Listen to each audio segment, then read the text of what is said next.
Monsieur l'ambassadeur, salam alaikum. Comment ça va? Salama. Mimi mwana mimi. Mwana au? Wana. Sio wana. Vanilo hatwara mzee disizino. Naam. Ukaya hena mbutu jeshi komori na tawe. Ewa. Ukaya si hamba inu kalima la Kiswahili. Si hamba mwanansi. Usitwanya. Ye mwana ngondo dahoni. Ulati mwana waho. Naam. Na ruvoto wana. Wende mwana hatu. Yapo mjini uhimi wende mwana hatu. Wende mwana hatu.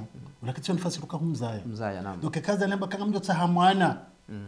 Donc mwana suwa mwana ani suwa mustadrani wa mwana. Batsikiri tivubwe jina la mndu mwana seta mbrikao hamwamini. Ewa yamnike ndo maana. Ujodunga zefikira si ukaya yamnike au kaza litini joka unike mungu. Voilà ani yeye parti wa jao ya ile swala ba wanduga bukaya. Ekosi eshari mshinzisha hatu kashjamba ukara isi burengo yanike mndu.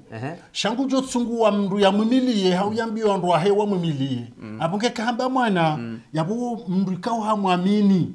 Ewa. Apunge hoja wandombe ukamwana abo ufatihu ebane manando bafatihu watsomba kako ngabo wana waili ngabo mzima ulo militera ngabo mzima ulo docteur gastroenterologue manando to safatihu za barindi skondi ulo mazi affaire hay badi shange haukafatihu aso maraba na rede raza harmé missionnaire raza c'est le bataille alors c'est bien téléspectateurs téléspectatrices d'Ortega Live, mesdames et messieurs, assalamu alaikum. Merci, monsieur l'ambassadeur. Bonjour. Bonjour. Merci de nous avoir reçus ici à l'ambassade des Comores à Paris. Nous allons procéder à une interview qui va prendre 10 à 20 minutes. Le président Azali Assoumani a prononcé dans un discours la semaine dernière à Mouedi, je déclare, je quitterai le pouvoir, je prendrai un enfant pour me succéder. Fin de citation. Ces propos ont suscité une vague de réactions. Ici en France, comme aux Comores, l'ancien vice-président Mohamed Ali Swalihi a intervenu, il s'est exprimé sur France 24 et il a dénoncé ses propos. Quelle est votre interprétation, monsieur l'ambassadeur, mais également votre réaction suite à ces propos du chef de l'État et celui de Mohamed Ali Swalihi? Vous savez, monsieur Ortega, il n'y a pas d'interprétation à donner parce qu'on interprète une expression, une situation qui est vague, qui est incompréhensible et qui prête à équivoque. Le propos du président était très limpide, d'une profondeur compréhensible, il n'y a rien à interpréter, il s'agissait seulement d'écouter et de comprendre. Ceux qui ont transvesti le propos du président, ils l'ont fait à dessein, d'une façon partisane, mais ce qu'ils ont oublié, c'est qu'ils ont fait preuve de lâcheté et de trahison. Lâcheté? Lâcheté. Lâcheté parce que je peux comprendre que ceux qui ne sont pas comoriens, qui ne maîtrisent pas la langue comorienne, puissent évidemment comprendre autrement. Comme il y a eu des journalistes qui ont donné une intonation et une violence à ces propos-là, qui n'étaient pas l'origine même et l'essence même de l'expression du président. Mais ceux qui sont comoriens, qui sont en manque d'arguments, qui ont transformé les propos du président en un argument politique pour essayer d'abattre un régime et de déstabiliser le président, ceux-là, ils ont fait preuve de lâcheté. Lâcheté intellectuelle. Trahison, parce qu'ils ont voulu mettre un venin dans la société comorienne et puis monter les uns contre les autres. C'est-à-dire... Moi, je veux vous demander, quel serait le président qui serait à 4-5 ans de quitter le pouvoir, qui viendrait devant l'opinion publique dire « je quitterai le pouvoir, mais je mettrai mon fils ». Quel est ce président-là? Manque de lucidité? Manque de vérité politique? Ou c'est quelqu'un qui ne maîtrise pas son langage, etc. Moi, je vais vous dire, le président a été clair. Tous ceux qui sont comoriens et qui parlent le comorien savent que l'expression « enfant » ou « fils » ne veut pas dire son enfant à soi. La preuve, on peut citer des expressions, vous êtes comorien mieux que moi. Et vous trouverez ça aussi, non seulement dans notre pays, mais en Afrique. Tous les dialectes et toutes les expressions d'origine swahili ont cette interprétation-là parce que c'est la proximité, parce que c'est la solidarité, parce qu'on est ensemble. Et il y a des expressions qui globalisent. Quand vous dites « mwanansi », c'est le citoyen. « mwanashama », « mwana waparti », « ye mwana ngodo dahoni », et là je parle pour les Comoriens qui nous écoutent, Oui. ces expressions-là ne voudraient pas dire que c'est votre enfant, c'est votre fils. Quand le président a dit « je choisirai un fils et un enfant », c'est du parti quelqu'un qui est proche, qui épouse ses idées, qui a la même vision et qui saura donner du dynamisme à la volonté politique du président pour le succéder. Et puis encore, la lâcheté aussi, parce que tout le monde sait qu'en l'état de la constitution comorienne actuellement, le pouvoir sera attribué ou sera donné à un candidat dans juin. Il faudra être d'origine anjouanaise pour être candidat pour postuler. Alors, dans ces conditions-là, l'interprétation qui a été faite et qui a été propagée, qui a été exploitée, manipulée, c'était vraiment le degré zéro de l'expression politique et du combat politique. Donc excusez-moi, oui. mais aujourd'hui encore, l'opposition comorienne veut démontrer qu'elle est vide, qu'elle n'a pas d'argument, qu'elle n'a pas de perspective, et se prétendre vouloir diriger les Comores alors que l'on ne comprend pas la langue même du pays, la langue du citoyen, la langue qui est parlée tous les jours, alors là, vraiment, il faut vraiment abandonner. Donc, l'ancien vice-président, Mohamed Ali Soali, est parmi ces gens-là qui ont fait preuve de lâcheté. Il a fait de la lâcheté parce qu'il est censé comprendre ce qu'a voulu dire le président. Mais il en a fait un véhicule politique pour essayer de tirer sur le régime. Donc ça, c'est de la lâcheté. C'est de la lâcheté. Il est allé à une télévision, TV5 Monde. France 24, plutôt. TV5 Monde. Ok. Il est allé à TV5 Monde. Il a bénéficié de l'incompréhension du langage comorien de certains journalistes. Je ne dis pas qu'ils sont partisans ou qu'ils lui ont fait la courte échelle. Et il en a profité pour dire des choses qui sont véritablement abominables. Moi, je vous dis, le président a été très clair. Ceux qui sont comoriens ont compris. Il n'y avait pas matière à débat ni à interprétation. J'invite l'opposition à aller réinventer une manière de faire la politique, de trouver des arguments qui lui attireront les Comoriens et ne pas véritablement rester jusqu'au jour où le président parle pour essayer de trouver des angles de tir qui ne correspondent même pas à la réalité ni à la capacité d'accéder au pouvoir. Merci. Le 12 janvier dernier, des élections législatives ont été organisées dans notre pays. Le parti au pouvoir, CRC, a remporté 99% des sièges du Parlement dès le premier tour. Monsieur l'ambassadeur, est-ce que vous êtes satisfait de ces résultats-là? Permettez-moi d'ajouter, avant que nous ne terminions ce chapitre sur la déclaration du président, parce que vous avez parlé de M. Mohamed Ali Soali, qui a été vice-président ministre des Finances. Il a dit d'ailleurs lui-même qu'il avait 30 ans de vie de ministre. Donc moi, je l'ai entendu dire qu'en 2016, il a été candidat à l'élection présidentielle et que les élections étaient truquées par le président Azali qui a gagné. Alors, ou M. Mohamed Ali Soali est amnésique, ce qui est grave, à ce point, ou il ment honteusement et il ne mérite pas de prétendre à diriger les Comores. Je vais être clair. En 2016, le président de l'époque s'appelait Ikililou Douanine. oui. Le vice-président, il y en avait deux. Mohamed Ali Soali était vice-président. Comment le président Azali, qui était dans l'opposition, d'ailleurs une opposition très pacifique, il a fait 10 ans, n'avait pas le pouvoir, personne ne l'avait jamais entendu protester ni manifester quand il y avait des situations politiques qu'il n'acceptait pas ou une action du pouvoir qu'il estimait contraire à l'intérêt général. Il demandait une audience, il allait voir le président qui lui s'expliquait.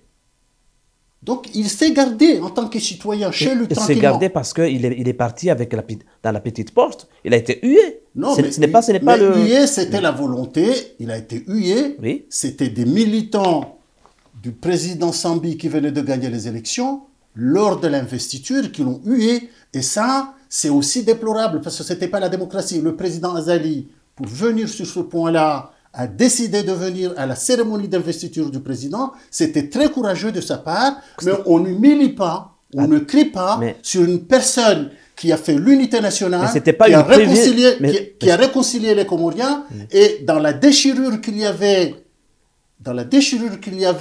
et dans la désintégration du pays, la personne qui a su rassembler les îles, rassembler l'État, rassembler les Comoriens, faire la réconciliation nationale, et qui a cédé le pouvoir volontairement pour respecter les termes de la Constitution.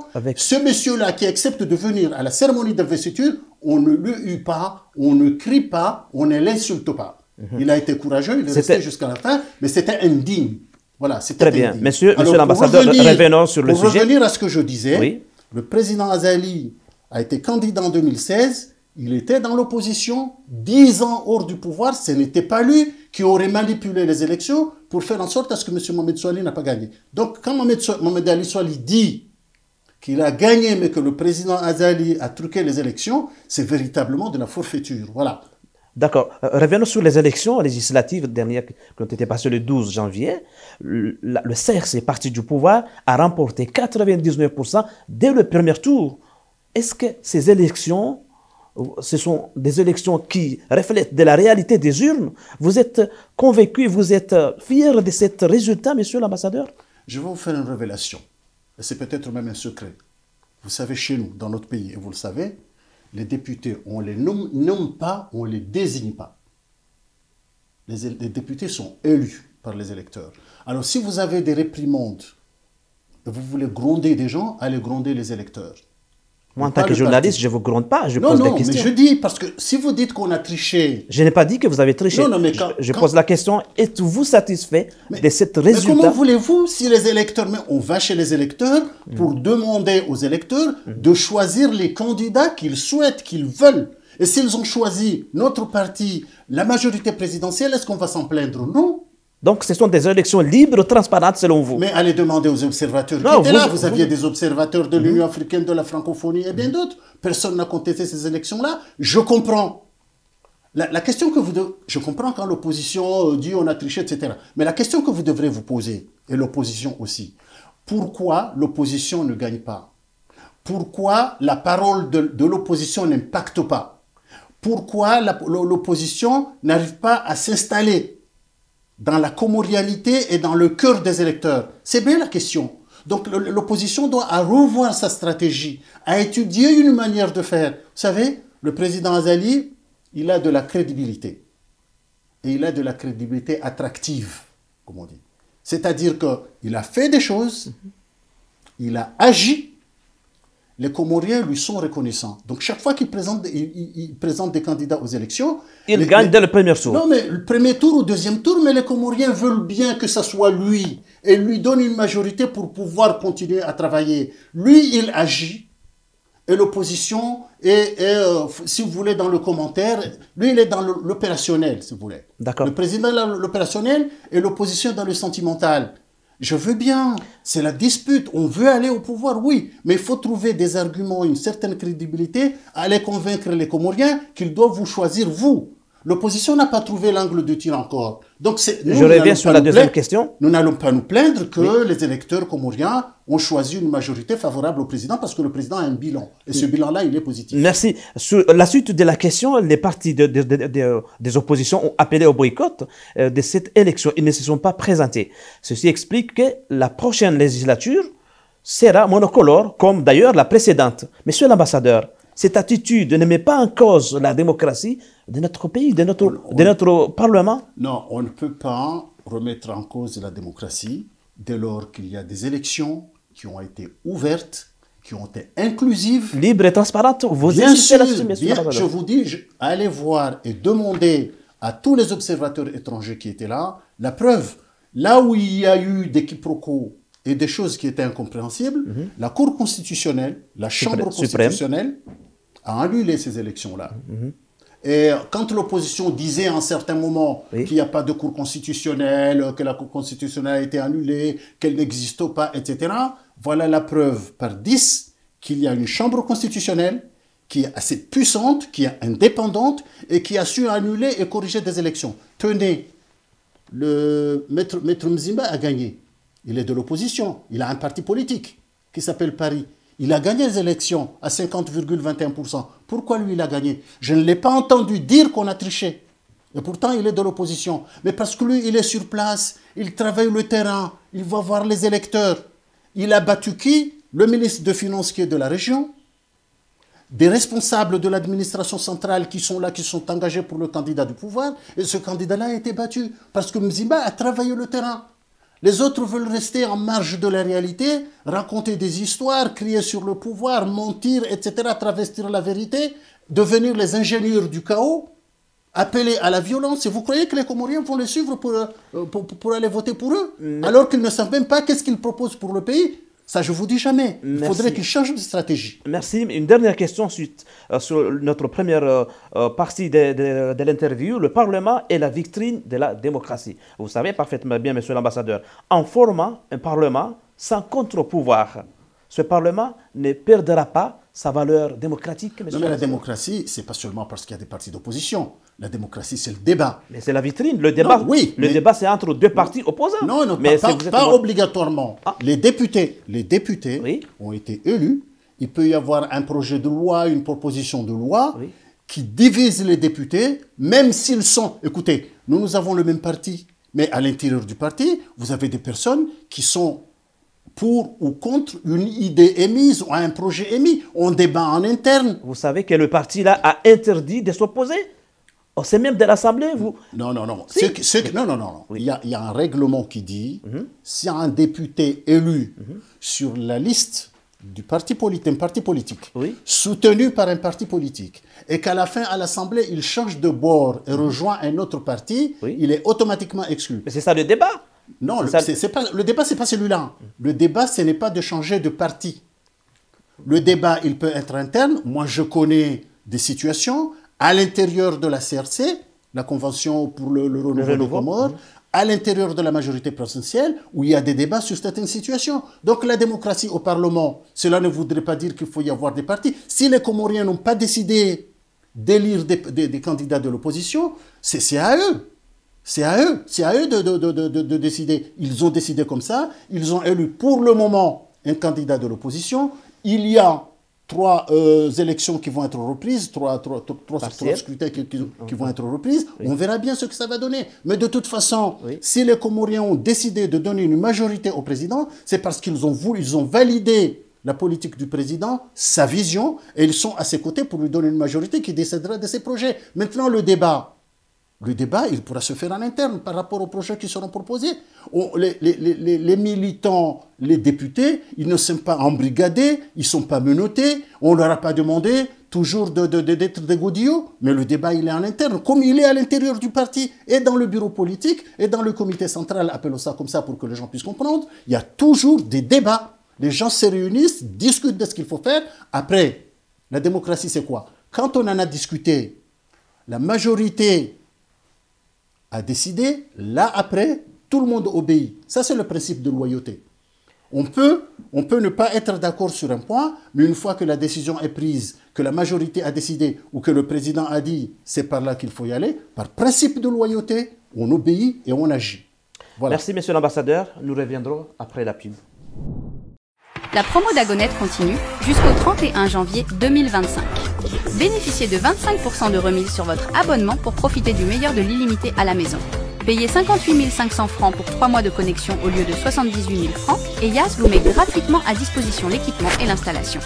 Vous avez déjà votre Dagonet, vous êtes aussi éligible pour tout réabonnement de 3, 6 ou 9 mois. Tic-tac, tic-tac. L'heure tourne. Plus que quelques jours pour en profiter. Plus d'infos au 400. Telma devient.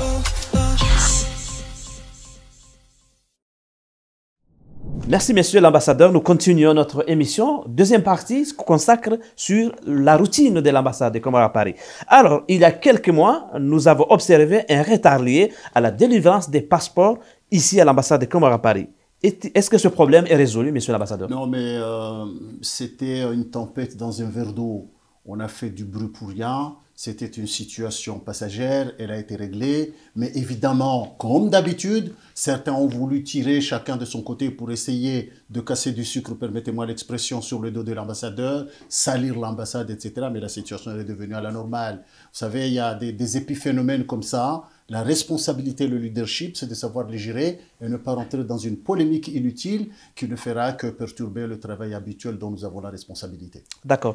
Parlons un peu de l'actualité internationale. L'ancien ministre français de l'Intérieur, Gérald Darmanin, et son successeur, Bruno Retailleau, ont fait part de leur plan visant à augmenter les expulsions des personnes illégales en France.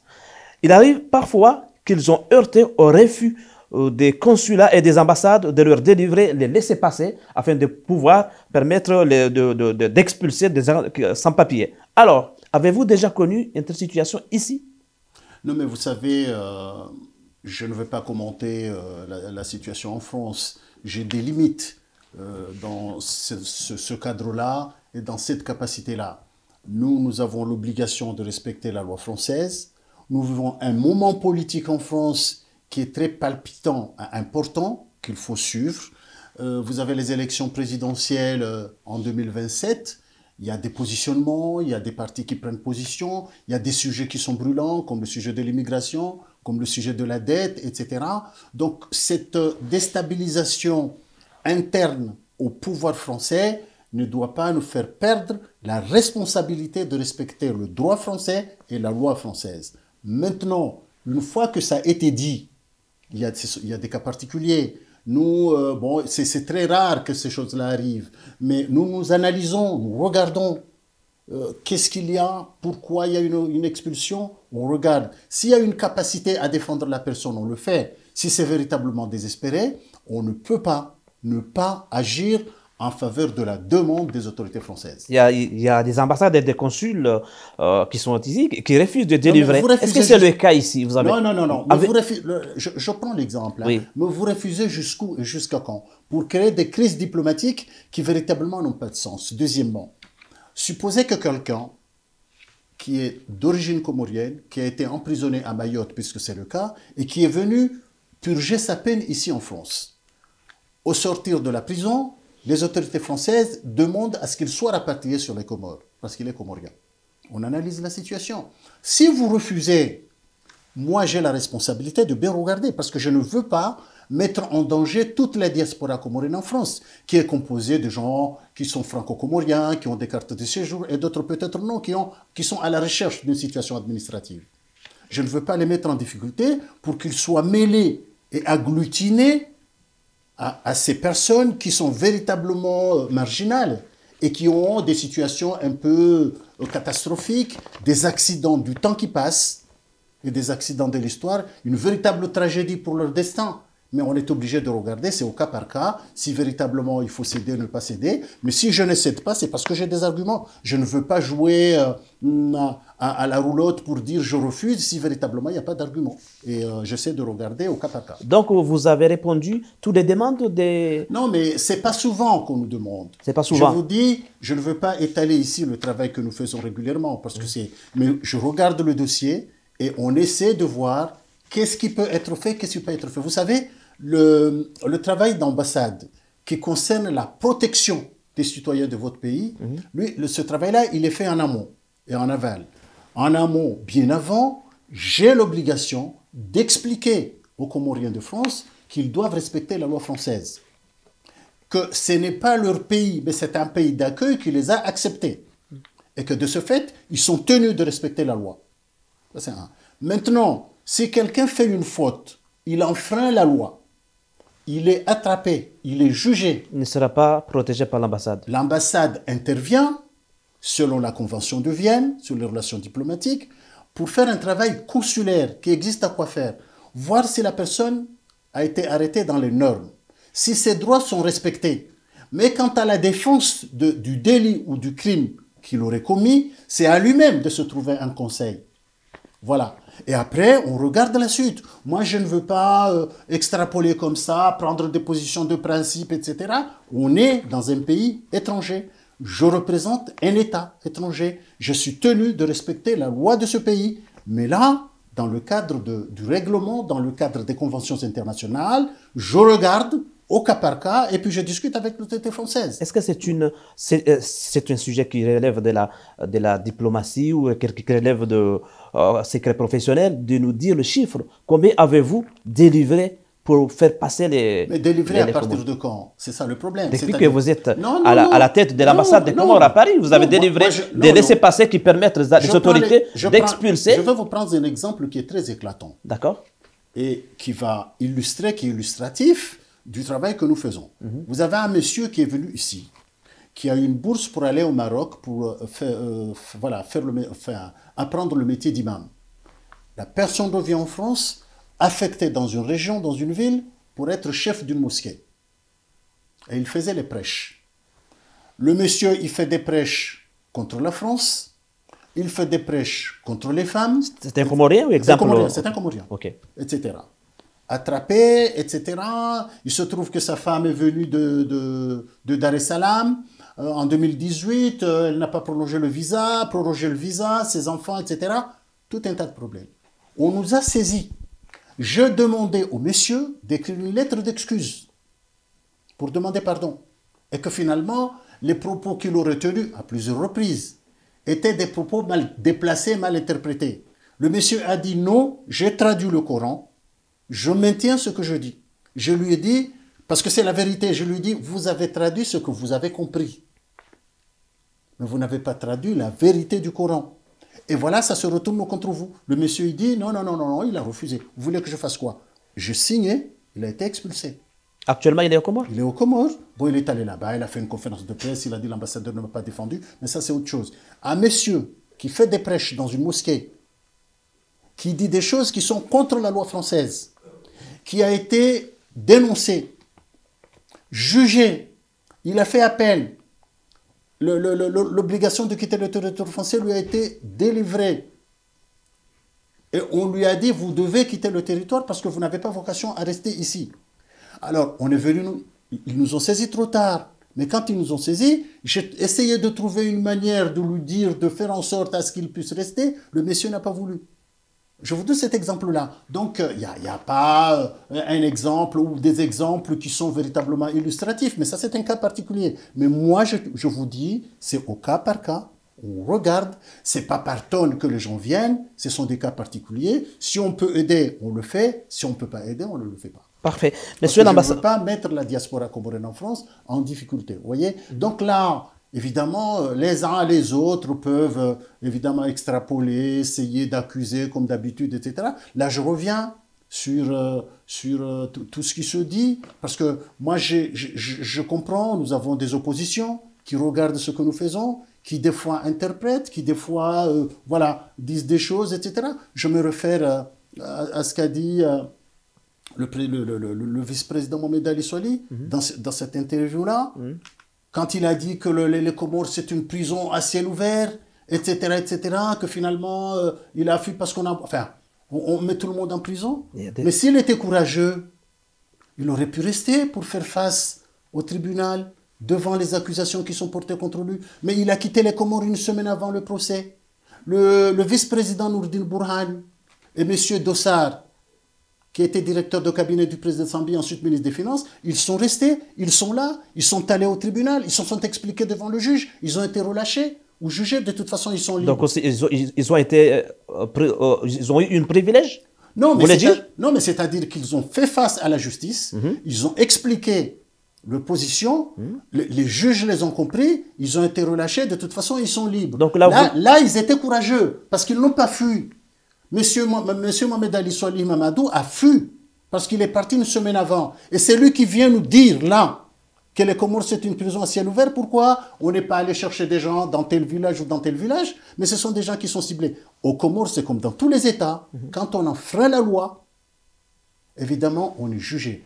La question, c'est, quand il n'y a pas de règles, c'est l'anarchie. Donc les règles doivent être respectées. Nous ne sommes pas le seul pays où des gens sont poursuivis. Moi, je vous dis... Des opposants, vous voulez dire. Je vous dis, ceux qui ont interprété les propos du président de Mali, qui sont des journalistes comoriens, qui les ont portés à l'extérieur, est-ce qu'ils ont été poursuivis? Non. Et pourtant, on aurait pu les poursuivre pour divulgation de fausses nouvelles, propagation de fausses nouvelles, comme on dit. On aurait pu les poursuivre parce que leurs propos étaient destinés à déstabiliser le pays. Merci, monsieur l'ambassadeur. Là, encore une fois, je vous dis, il faut être calme. La lutte, le combat pour le pouvoir, oui. La propagation de fausses nouvelles, non. Cette volonté de toujours accuser, de conflictualiser le système politique et de chercher toujours à opposer les uns contre les autres, ce n'est pas la vraie politique. Quand on veut aller chez les électeurs, on se comporte normalement, on a des arguments, on a des idées, on a une vision, c'est que l'opposition malheureusement... Merci, monsieur l'ambassadeur. On le regrette beaucoup.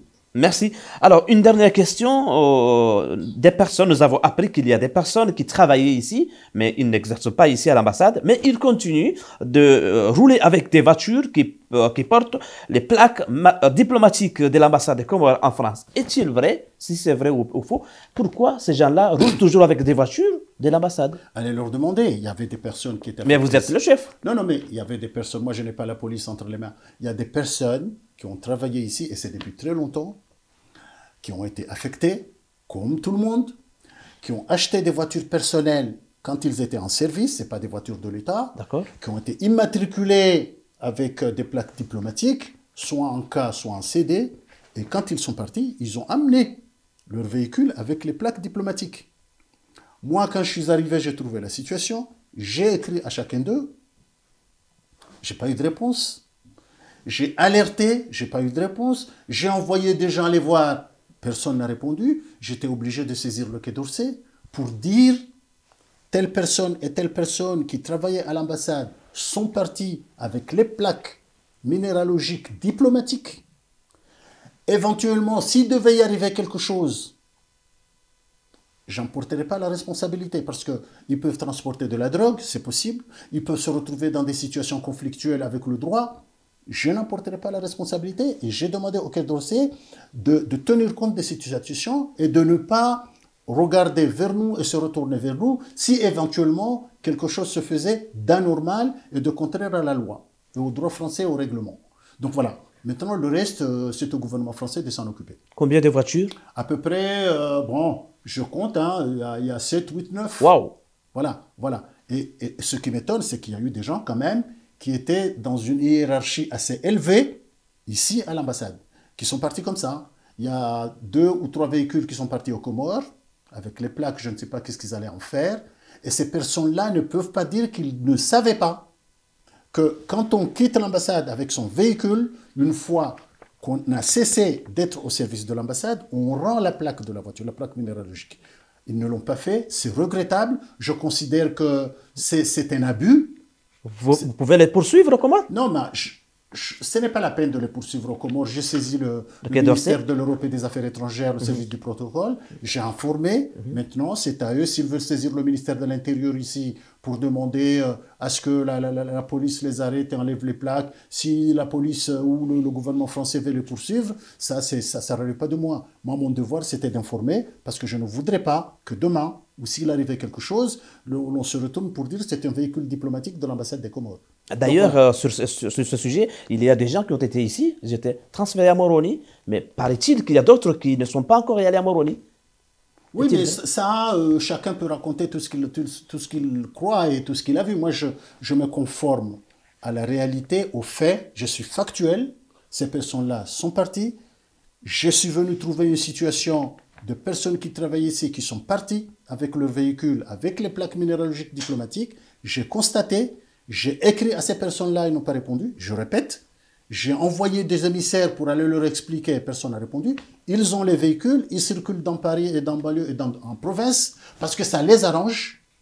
Parce que l'avantage, c'est quoi? C'est que finalement, on fuit les PV, certaines infractions, on peut essayer de... Voilà. Donc, peut-être qu'ils n'ont pas le permis français, ils ont le permis comorien, ça arrive. Donc, ils veulent bénéficier d'un certain privilège ou de se croire encore diplomate, etc. L'orgueil et cette capacité de l'hypertrophie de soi qui voudrait que voilà, on se sente toujours avec des ailes en train de planer, etc. Mais moi, je saisis les autorités françaises, à eux de savoir qu'est-ce qu'ils font, à elles de savoir qu'est-ce qu'ils font de cette situation-là. Donc moi, j'ai voulu ne pas mettre l'État comorien que je représente en France dans une situation d'indélicatesse au cas où il arriverait quelque chose avec ces véhicules. Merci, monsieur ambassadeur Amada, d'avoir répondu aux questions d'Ortega Live. Je vous remercie, merci beaucoup. Merci, et à la prochaine. Vous serez toujours les bienvenus. Merci bien. Mesdames et messieurs, et voilà, c'est la fin de cette émission. Merci de nous avoir suivis et prochain rendez-vous, prochaine émission dans Paris.